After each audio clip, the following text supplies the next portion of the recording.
तो मूवी की शुरुआत एंडी से होती है जो कुछ ढूंढ रहा था। तभी उसके पीछे खड़ा लड़का अजीब तरीके से नाइफ से फ्रूट काटने के बाद फ्रूट के साथ नाइफ भी खाने लगा, जिसकी वजह से उसका मुंह जख्मी हो रहा था। उसे देखकर एंडी बहुत ज्यादा पैनिक हो गया और उसके मुंह से नाइफ निकालते हुए उसे हॉस्पिटल लेकर जाने के लिए घर से बाहर निकालने लगा। पर ये लड़का बाहर जाना ही नहीं चाह रहा था। जैसे तैसे घसीटते हुए वो उसे घर से बाहर तो ले आता है, पर घर के बाहर एक सफेद घेरा बना था जिसे वो पार नहीं कर पा रहा था। यहाँ तक कि बाहर जाने की कोशिश में उसकी हालत भी बिगड़ने लगी और उसकी बॉडी इस तरह से हिलने लगी जैसे इसके अंदर कोई और चीज हो। ये सब देखकर एंडी बुरी तरह घबरा जाता है, जिसके बाद सीन कट होकर एक हफ्ते पहले का सीन दिखाया जाता है, जहाँ एंडी के डैड की शॉवर लेते हुए अजीब तरीके से मौत हो जाती है।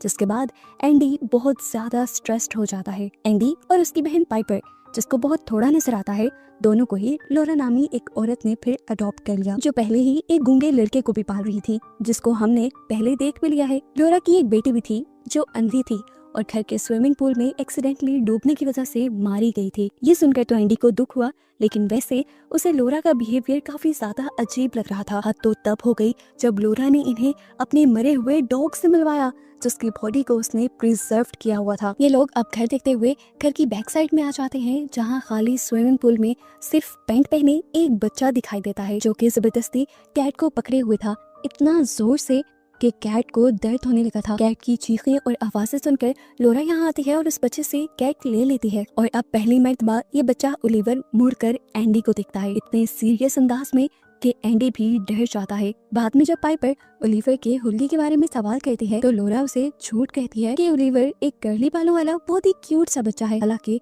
हकीकत बिल्कुल उलट थी। अब लोरा इन सब का कद नापती है, जो करना भी एंडी को बहुत ही ज्यादा अजीब लगता है। खैर, अब पाइपर को लोरा अपनी बेटी वाला रूम दे देती है और एंडी को उसके साथ वाला। और जब एंडी अपने दोस्तों से बात कर रहा होता है तो फील कहता है कि लोरा छुपकर उसकी बातें सुन रही थी। यहाँ तक कि जब वो लोरा को इग्नोर करके कुछ चीज लेने के लिए उठता है तो लोरा उसका फोन पकड़कर उसके मैसेजेस भी पढ़ने लग जाती है और इस चीज से एंडी को बहुत ज्यादा गुस्सा आता है और वो लोरा से कह भी देता है कि आइंदा के बाद मेरी चीजों को हाथ लगाने की जरूरत नहीं। अब रात होने पर लोरा ओलिवर को लेकर नीचे चली जाती है। वहाँ जाकर वो एक पुरानी किसी रिचुअल की वीडियो टेप ऑन करती है और उसे ओलिवर को दिखाने लगती है। अगले दिन भी सेम काम होता है। लोरा ओलिवर को लेकर बाहर वाले स्टोर रूम की तरफ जाती है और ये देखकर एंडी को काफी अजीब लगता है। खैर, उसी सुबह जब एंडी सोकर उठता है तो देखता है कि उसका बेड गीला था। वो हैरान हुआ कि ऐसी तो उसकी कोई आदत भी नहीं थी। वो जब नहाने के लिए वॉशरूम में जाता है और शॉवर ऑन करता है तो शॉवर से गिरने वाली पानी की आवाजें उसे उसकी डैड की याद दिलाती है और वो दोबारा से घबरा जाता है। कुछ दिन बाद दिखाया जाता है कि एंडी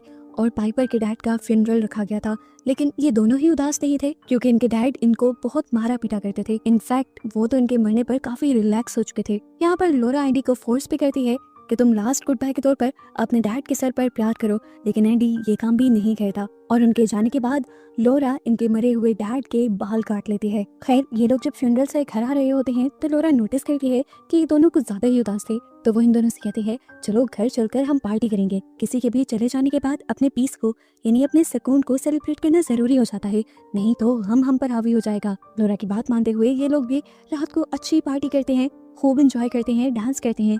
ये लोग काफी ज्यादा ड्रंक भी हो चुके थे। पाइपर तो सो भी चुकी थी, लेकिन यहाँ पर लोरा और एंडी एक दूसरे से अपने दिल की बातें करते हैं। लोरा बताती है कि जब से उसकी बेटी मरी है उसकी दिमागी हालत काफी खराब हो गई है। वो अब कुछ भी कर सकती है सिर्फ किसी के मुंह से अपने लिए माँ सुनने के लिए। और यहाँ पर एंडी भी उसे बताता है कि उसके डैड बचपन से ही उसे टॉर्चर किया करते थे, इसी वजह से उसके डैड के मरने का उसे कोई गम नहीं हुआ, बल्कि वो तो अपने आप को काफी रिलैक्स्ड और आजाद फील कर रहा है उनके मरने के बाद। ये सारी बातें करने के बाद एंडी सोने चला जाता है और यहाँ पर लोरा एक बहुत ही अजीब काम करती है। वो एक कंटेनर में अपना यूरिन लेकर एंडी के बेड पर जाकर डाल देती है और अगली सुबह जब दोबारा एंडी उठता है तो देखता है कि बेड दोबारा गीला था और वो परेशान हो जाता है कि हर रोज ही वो ये काम क्यों करने लगा था। अब वो सुबह को अपने कपड़े लेकर नीचे लॉन्ड्री करने जाता है तो लोरा उसके कपड़े देखकर ऐसा एक्ट करती है जैसे उसे तो कुछ पता ही ना हो। उल्टा लोरा और पाइपर मिलकर उसका मजाक उड़ाते हैं और एंडी और भी ज्यादा शर्मिंदा हो जाता है। एंडी वॉशरूम में जाकर बात लेना चाहता था, लेकिन वो जब भी वॉशरूम में जाता था तो उसे अपने मरे हुए डैड का सीन नजर आता था, इसलिए वो बाथरूम के बजाय बाहर गार्डन की टैप में नहाता है। इसी टाइम पर वो गार्डन की दूसरी तरफ लगी विंडो पर वो दिखता है कि ओलिवर उसे ही देख रहा था फिर अचानक उसके सामने एक मक्खी आ जाती है जिसे ओलिवर अपने हाथ से मारकर उसे खा जाता है। ये देखकर एंडी को बहुत अजीब लगता है और वो ये महसूस भी कर लेता है कि ओलिवर के साथ कुछ तो गड़बड़ जरूर है। उसे लगा कि ओलिवर को भूख लगी होगी, इसलिए वो ओलिवर को लेकर किचन में आ जाता है और उसे फ्रूट्स काट के देता है। जिस नाइफ से उसने फ्रूट काटे थे ओलिवर ने अजीब तरीके से उस नाइफ को ही अपने हाथ में पकड़ लिया, जिसकी वजह से उसका हाथ भी जख्मी होने लगा। एंडी ने भी ज्यादा ध्यान नहीं दिया, वो पीछे कैबिन से कुछ और चीजें खाने को निकाल ही रहा था कि तभी ओलिवर ने उस फ्रूट के साथ साथ नाइफ को भी खाना शुरू कर दिया, जिसकी वजह से उसका मुंह जख्मी हो गया। ये बिल्कुल वही सीन है जो हमें मूवी के स्टार्ट में दिखाया गया था।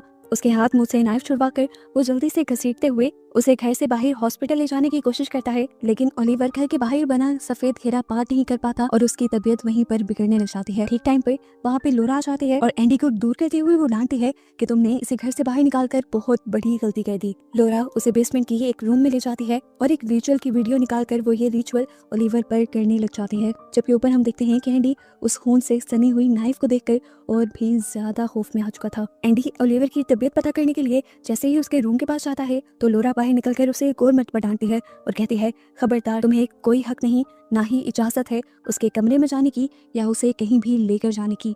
मैं हूँ उसका ख्याल रखने के लिए यहाँ पर। और उसने ख्याल कैसे रखा था ये भी हमें दिखाया गया। वो उसके सर पे गोल गोल सर्कल्स बनाती है और कुछ मंत्र पढ़ती है, यानी वो उसके ऊपर रिचुअल कर रही थी। लोरा जरूर उसके ऊपर काला जादू कर रही थी। रात होते ही हम देखते हैं कि लोरा ओलिवर के मुंह में एंडी के मरे हुए डैड के वो बाल जो वो काट कर लाई थी वो डाल देती है। जबकि दूसरी तरफ दिखाया जाता है कि एंडी अभी भी अपने डर से लड़ने की कोशिश कर रहा था। वो वॉशरूम में जाकर शौहर ऑन करता है, लेकिन इस मर्तबा भी शॉवर की आवाज सुनकर उसके दिमाग में वो सारी चीजें घूमने लग जाती हैं जब उसके डैड मरे थे। थोड़ी देर में वो नीचे गिर जाता है और उसे जब होश आया तो उसने अपने आप को हॉस्पिटल में पाया। वो बहुत ज्यादा पैनिक कर रहा था। डॉक्टर्स भी जब उसकी सिचुएशन नहीं संभाल पाते तो उसे सेडेटिव्स यानी बेहोश होने वाले इंजेक्शंस लगा देते हैं। जब उसे होश आता है तो उसे मिलने के लिए लोरा आई थी और उसके लिए वो एक परफ्यूम भी लेकर आई थी। उसे कहती है, तुम इसे लगाओ, तुम अपने आप को काफी फ्रेश फील करोगे। इसी सब के दौरान एंडी लोरा से कहता है कि पहले मुझसे वादा करें, आप पाइपर को कभी भी बारिश में निकलने नहीं देंगी। आजकल एंडी को अजीबोगरीब वियंस आ रहे थे कि उसकी बहन अगर बारिश में निकलेगी तो वो मर जाएगी। घर आने पर एंडी की बात ना मानते हुए जानबूझकर लोरा पाइपर को बाहर बारिश में लेकर आती है।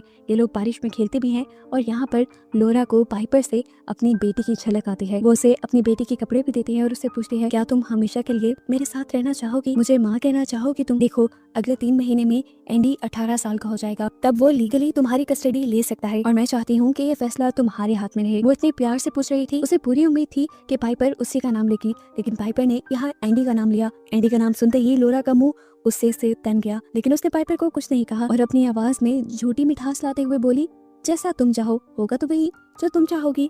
इसके बाद लोरा पाइपर को लेकर एक अजीब से कमरे में जाती है और फ्रीजर खोलकर वो इस फ्रीजर के अंदर रखी हुई चीजों को टच करने को कहती है। असल में इस फ्रीजर के अंदर कोई चीज नहीं बल्कि एक इंसानी लाश थी, लोरा की अपनी बेटी की लाश, बल्कि उसकी लाश को फ्रीजर में प्रिजर्व करके रखा हुआ था। कुछ दिन बाद एंडी भी रिकवर होकर घर वापस आ जाता है और घर आते ही वो पाइपर के शूज को नोटिस करता है जिन पर गीली मिट्टी लगी हुई थी और इससे वो समझ जाता है कि लोरा ने उसकी बात नहीं मानी और वो पाइपर को लेकर बारिश में नहाई है और अब उसे लोरा पर और भी ज्यादा शक होने लग जाता है।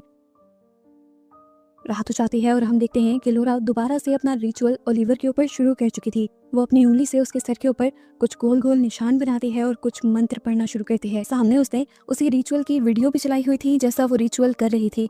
ये सब देखते हुए ओलिवर की आंखें बिल्कुल लाल हो जाती हैं, जैसे उसकी आंखों में कोई शैतान उतर आया हो। ओलिवर पर ये जादू करने के बाद वो अपने कमरे में वापस आती है और अपनी बॉडी पर वही वाला परफ्यूम लगाती है जो उसने एंडी को भी गिफ्ट किया था। जिसके बाद वो आती है पाइपर के कमरे में और पाइपर की आंख पर जोर से पंच कर भाग जाती है। सुबह होने पर जब एंडी अपनी बहन पाइपर की आंख को इतना ज्यादा सूजा हुआ दिखता है तो वो उससे पूछता है, बताओ मुझे तुम्हारे साथ ये किसने किया? अब क्योंकि पाइपर देख नहीं सकती थी, वो सूंघ कर ही बता सकती थी कि उसके साथ ये किसने किया है।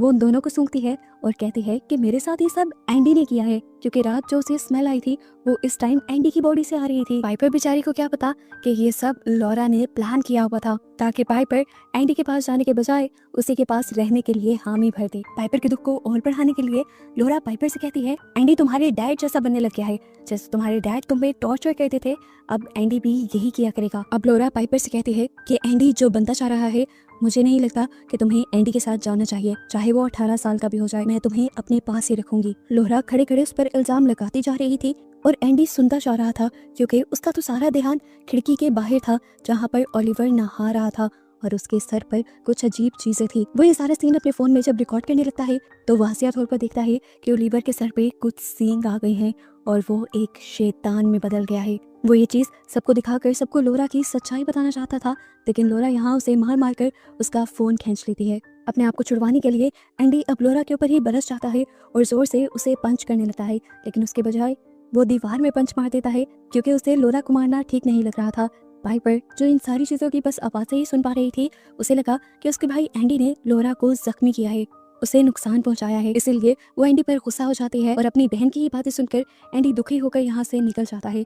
वो फौरन काउंसिल हेड के पास जाता है जिसने उन दोनों की कस्टडी लोरा को दी थी। वो लोरा की सारी सच्चाई इन लोगों को बताना चाहता था और यही काउंसिल ऑफिस में वो मिसिंग लोगों की पिक्चर में एक बच्चा भी देखता है जो बिल्कुल ओलिवर जैसा लग रहा था। वो अब काउंसिल के पास जाता है और उसे कहता है कि मुझे लगता है कि लोरा ने इस बच्चे को किडनैप करके अपने घर पे रखा हुआ है और लोरा उसके ऊपर अजीबोगरीब रिचुअल भी करती है। उसकी सारी बातें सुनने के बाद इस बूढ़ी औरत को एंडी पर यकीन ही नहीं हो रहा था, तो एंडी उसे कहता है अगर आपको यकीन नहीं है ना तो आप मेरे साथ चलें। घर पर हमें दिखाया गया कि ओलिवर अब पागल हो चुका था, उसका पेट फूल चुका था और वो किसी जंगली जानवर की तरह हर चीज़ को खाने के लिए दौड़ रहा था। पूरा घर किचन उसने बर्बाद कर दिया था, हर चीज़ उसने खा ली थी और जैसे ही अब लोरा उसके सामने आती है तो वो लोरा को भी जोर से पकड़कर काट देता है। लोरा उससे डरते हुए अपने आप को छुड़वा कर अपने आप को एक रूम में लॉक कर लेती है और बाहर ओलिवर अब लकड़ी का टेबल भी खाने लग जाता है। कमरे में जाकर वो अपने बाजू पर पट्टी करती है और देखती है कि ओलिवर अब उसके रूम के बाहर विंडो के सामने खड़ा था। वो इस विंडो पर कुछ मंत्र पढ़ते हुए गोल गोल सर्कल बनाती है और हैरानकुन तौर पर हम देखते हैं कि ये काम करने से ओलिवर उसके कंट्रोल में आ गया था। अब वो ओलिवर को लेकर एक सीक्रेट रूम में चली जाती है और यहाँ से एंडी अपनी बहन पाइपर को कॉल करता है ताकि वो उसे लोरा की सच्चाई बता सके और वो उसे वार्न कर सके अपने आप को बचाने के लिए। लेकिन यहाँ जिसने फोन उठाया था वो खुद लोरा ही थी। वो समझ गई कि एंडी किसी और को लेकर यहाँ पे आ रहा है और इस तरह उसका सच सबके सामने आ जाएगा। अब किसी को शक ना हो इसलिए वो जल्दी से पूरा घर साफ करने लग जाती है। जितना मैस यहाँ पे ओलिवर ने किया था वो जल्दी से सारा मैस साफ कर देती है और घर को बिल्कुल पहले की तरह सेट कर देती है। जितनी देर में एंडी और वो औरत यहाँ पर पहुंचती है तो लोरा ऐसा फील करवाती है कि जैसे वो तो अभी अभी बात लेकर निकली हो। वो औरत लोरा से बात करने लग जाती है जबकि एंडी नीचे के स्टोर रूम में जाता है जहाँ वो जो कुछ देखता है उसे देखकर वो शॉक रह गया क्योंकि ओलिवर यहाँ पर एक बच्चे की लाश को कच्चा खा रहा था। एंडी डर कर इतनी जोर से चीख मारता है कि वो औरत भी जल्दी से वहाँ की तरफ बढ़ती है। पीछे से लोरा उसे रोकती रह जाती है कि वहाँ नहीं जाए, बस वहाँ छोटा सा एक्सीडेंट हुआ होगा, मैं देख लूंगी। उसके रोकने से ये औरत और भी ज्यादा शक में आ जाती है और वहाँ जाकर अपनी आंखों से वो सारी चीजें देख लेती है। उसे अब एंडी की बातों पे यकीन आ गया था। वो फौरन से यहाँ से भागकर पुलिस को बुलाना चाहती थी, लेकिन उससे पहले कि एंडी और ये औरत इस घर से दूर जा पाते पीछे से लोरा अपनी गाड़ी में आकर इन दोनों को जोर से हिट कर देती है। ये बुरी औरत तो मौके पर ही मारी जाती है लेकिन एंडी जिंदा बच जाता है, लेकिन वो भी बुरी तरह जख्मी हुआ था। ये देखकर लोरा पैनिक नहीं हुई बल्कि उसने उल्टा एंडी का मुंह लेकर पास पड़े हुए पानी के अंदर कर दिया ताकि वो सांस ना ले पाए और यहीं पर मर जाए। यहाँ हम देखते हैं कि पाइपर भी सोकर उठ चुकी थी। वो अब अपने भाई एंडी को पूरे घर में ढूंढने लगती है और उसके सामने आ जाता है ओलिवर, जिसे वो छूते हुए महसूस करना चाह रही थी कि क्या ये एंडी है। इतनी देर में यहाँ लोरा हो जाती है और वो उससे पूछती है कि तुम यहाँ क्या कर रही हो। पाइपर गुस्से में कोई जवाब नहीं देती और कहती है कि तुमने मुझसे झूठ बोला था। ओलिवर खूबसूरत कर्ली बालों वाला बच्चा नहीं है, इसके तो सर पे बाल भी नहीं है और मुझे तो इसका मुंह भी काफी अजीब लग रहा है। बताओ मेरा भाई एंडी कहाँ है। लोरा उसे कुछ भी बताए बगैर उसे पकड़कर उसे एक रूम की तरफ ले जाने लगती है। पाइपर को भी अब उससे डर लगने लगा था, इसीलिए वो चकमा देते हुए फौरन वॉशरूम में जाकर अपने आप को लॉक कर लेती है। यही वॉशरूम में उसके पाँव से कोई चीज टकराती है। उसने बैठ कर देखा तो ये किसी इंसान की बॉडी थी। वो उसके फेस की तरफ गई, उसने उसका फेस टच किया और पाइपर का हाथ उसके ब्रेसेस पे किया और उसे पता चल गया ये कोई और नहीं था बल्कि उसका भाई एंडी ही था। पाइपर समझ गई कि लोरा कोई अच्छी औरत नहीं है बल्कि उसके इरादे तो बहुत ही ज्यादा घिनौने हैं।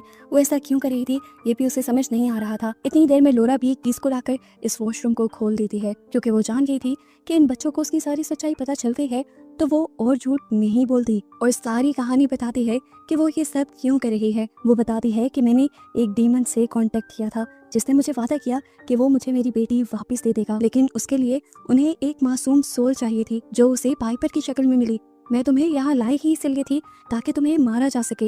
एक मर्तबा तुम मर गई तो देखना कैसे मेरी बेटी मेरे पास वापस आ जाएगी। ये बातें सुनकर पाइपर भी बहुत ज्यादा घबरा जाती है और अपने पास पड़ा एक ग्लास उठाकर लोरा के ऊपर हमला करके यहाँ से भागने की कोशिश करती है। इससे पहले कि पाइपर यहाँ से भाग जाती, पाइपर के सामने एक टेबल आ जाता है जिससे धक्का लगकर वो नीचे गिरकर बेहोश हो जाती है। अब लोरा यहाँ आती है और पाइपर को उठाकर अपने घर के बैक साइड वाले स्विमिंग पूल में ले जाती है, जहाँ बारिश होने की वजह से काफी पानी भर गया था। वो इस पानी के अंदर पाइपर को डाल देती है और उसे मरने के लिए छोड़ देती है। पानी के अंदर जाते ही पाइपर को होश आ जाता है और वो अपने आप को बचाने के लिए हाथ पांव मारने लगती। वो लोरा से अपनी जान की भीख मांगती है, लेकिन लोरा उसे मारने पे ही तुली हुई थी। तब पाइपर उसे कहती है, प्लीज मॉम मुझे छोड़ दे। और मॉम का लफ्ज सुनते ही लोरा का दिल पिघल जाता है। एक यही लफ्ज तो इतने दिनों से वो सुनना चाहती थी। अब लोरा की ममता जाग गई थी, जिसकी वजह से उसने पाइपर को छोड़ दिया और पानी से बाहर भी निकाल लिया। यहाँ तक कि पाइपर को ठंड ना लगे इसलिए वो अपना स्वेटर निकाल कर पाइपर को पहना देती है। अभी पाइपर की जान एक मुसीबत से बची ही थी कि यहाँ पर दूसरी मुसीबत आ गई। ओलिवर ने आकर उसे पकड़ लिया। वो उसे कच्चा खाना चाहता था, लेकिन पाइपर ने अपनी पूरी जान लगा दी अपने आप को बचाने के लिए और अपने पाँव से उसे मार मार कर उसे अपने से दूर कर दिया। ओलिवर काफी दूर जाकर गिरा था। उसकी तबीयत बहुत ज्यादा बिगड़ने लगी थी। अपने पेट पे लगी हुई चोटों की वजह से उसे खून की उल्टियां भी हो जाती हैं। वो तड़पने लग जाता है और तड़प तड़प कर वो सफेद सर्कल भी पार कर लेता है जो इस घर के इर्द गिर्द लोरा ने बनाया हुआ था। उसके दूसरी तरफ जाते ही वो बिल्कुल नॉर्मल सा हो जाता है। जबकि यहाँ पर हम देखते हैं कि पाइपर जल्दी से भागने की कोशिश करती है और यहाँ से भागने के चक्कर में वो एक गाड़ी के सामने आ जाती है, जिस गाड़ी के अंदर बैठा हुआ आदमी पाइपर की मदद करता है और उसे रेस्क्यू कर लेता है। पीछे हम देखते हैं कि यहाँ पर पुलिस भी आ चुकी थी जो ओलिवर को रेस्क्यू कर लेती है। और मूवी के पोस्ट क्रेडिट सीन में हमें दिखाया जाता है कि लोरा अब अपनी बेटी को लेकर स्विमिंग पूल के अंदर डूब गई थी। उसने अपनी बेटी के साथ अपनी जान लेने का फैसला किया था, क्योंकि वो ये बात जान गई थी कि वो कभी भी अब अपनी मरी हुई बेटी को वापस जिंदा नहीं कर पाएगी। और बस यही सब दिखाते हुए ये मूवी यहाँ खत्म हो जाती है। आप लोग जानते हैं काफ़ी दिनों से हमारी कोई वीडियो नहीं आ रही, कोई